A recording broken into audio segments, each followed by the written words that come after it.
Let us graph the other question that comes, the other equation that comes from squaring both sides. Okay, if you had y equal radical x, if you square both sides, this would be x and this would be y squared. Okay? This is the equation, this is another one. We graphed the first one in the beginning, right, in the previous video, and it will look like this. Right, let us graph this one to know if it's going to look like the same or not. Let's graph this one, see if it looks like the same or not. I believe when you change the equation, you square both sides, right? Yeah, this is still true, but you add another part here. When you square this, there's another part. This is a different equation that will be slightly different. Let me show you the difference. Let us have x and y as before.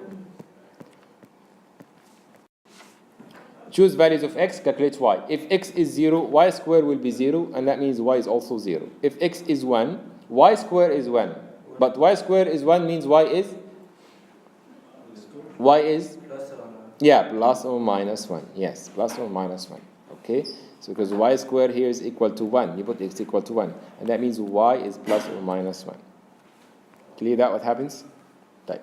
Some more examples? If you choose, for example, x equal 2, it's not a good idea. So y squared is 2. Let's choose 4. Okay? So y squared is equal to 4, and that means y is plus or minus the square root of 4, which is 2. So you have plus and minus 2.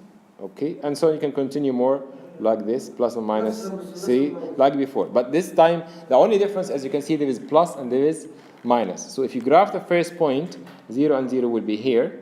Okay? 1 and 1, you see 1 and 1 will be here. And also you have 1 and minus 1. So you have another point here. 1 up and 1 down. So you have 2 points. That's the difference here. That's the difference here. You have, when x is 1, 2 y's. 1 is positive and 1 is negative. 1 is positive, 1 is negative. That's why you have 2 points. So that's why this curve, instead of having just going up, it will be 2 parts. 1 up and 1 down. That's the difference between this equation and this equation. Okay? Because when you squared, then you started to, when you solve the square, you get plus and minus. But in the beginning, you don't have the plus and minus. If you only have this equation, you don't have the plus and minus. But if you have square, this is square, when you solve it, you get the plus and minus. That's part of the solution of the quadratic equation. Y squared equal to number. Square root of 4? Square root of 4? No, radical 4. Yeah, no, if x squared equal to 4, that means x is plus or minus 2. Same thing, if y squared equal 4, which is this case actually, y squared equal to 4, in this case, y is plus and minus 2. Then square root. Yeah, but the radical here is only one value. Radical 4 is only 4. That's the difference between when I tell you y squared is 4 and when I tell you give me radical 4. Radical 4 is only 2, nothing else. You can try that with a calculator. Put 4, get the radical on the 4, you only get 2 in the calculator. Only one value.